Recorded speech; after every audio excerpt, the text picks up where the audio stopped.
যে মানুষটা একবার ফ্যামিলি প্রবলেমে পড়ে সেই মানুষটা আর কোনো কিছুতে ভালো লাগে না, কোনো কিছুতেই সে শান্তি খুঁজে পায় না, যতক্ষণ না পর্যন্ত সে মানুষটা তার পরিবারের মানুষগুলোকে ভালো না রাখতে পারবে ততক্ষণ তার মনে শান্তি থাকবে না। ওই যে কথায় আছে না যে মধ্যবিত্ত ফ্যামিলির ছেলে মেয়েদের বুকে একটাই টেনশন থাকে, মাথায় একটাই টেনশন থাকে, তাদের বুকে একটাই ব্যথা থাকে, সেটা হচ্ছে গিয়া কেমন করে সে তার পরিবারটাকে ভালো রাখবে। একটা সময় পর গিয়ে দেখা যায় যে পরিবারের মানুষগুলো ভালো থাকে না শুধু টাকার জন্য। তুমি টাকা কামাতে পারো না, তোমার টাকা নেই, আজকে তোমার ভালো কোনো চাকরি নেই, এইটার জন্য তোমার পরিবার ভালো নেই, কিংবা তোমার ভালো কোনো ক্যারিয়ার নেই, তোমার কোনো ভালো চাকরি নেই, তোমার টাকা নেই, এই সবগুলোকে নিয়েই তোমার ফ্যামিলিতে অনেক সমস্যা।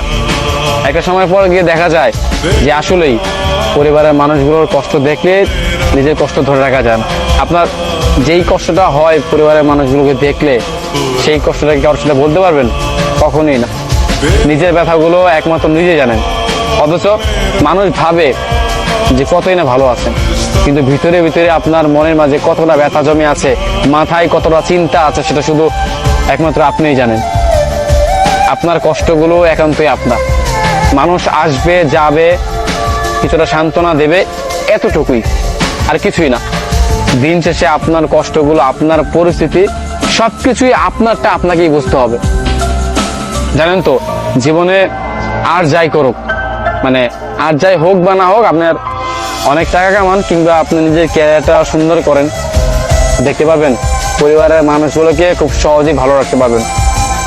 অধিকাংশ সময় আপনার প্রবলেমটা হচ্ছে, কিংবা বর্তমানে মিডল ক্লাস ফ্যামিলির ছেলে মেয়েদের সমস্যাটা হচ্ছে যে তারা তাদের পরিবারকে ভালো রাখতে পারছে না। কেন জানেন? তাদের চাকরি নেই, তাদের টাকা নেই, তাদের কোনো কিছুই নেই। নিজের পরিবারকে ভালো রাখতে চায়, অথচ তার কোনো চাকরি নেই, তার টাকা পয়সা নেই, তার সুন্দর ক্যারিয়ারও নেই।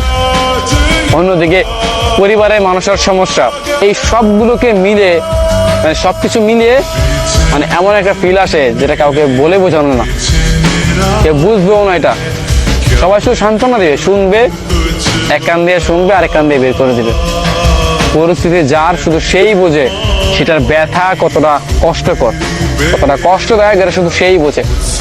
বর্তমানে আমি কিংবা আপনি যেই পরিস্থিতিতে আছি, আপনার যেই কষ্টটা আছে, সেটা শুধু আপনিই জানেন, অন্য কেউ না। মাঝে মাঝে ইচ্ছা হয় যে নিজের ক্যারিয়ারটাকে যদি সুন্দর করে সাজাতে পারতাম, নিজের ক্যারিয়ারটাকে যদি অনেকটাই উন্নত করতে পারতাম, তাহলে সব সুখগুলো কিনে নিতাম।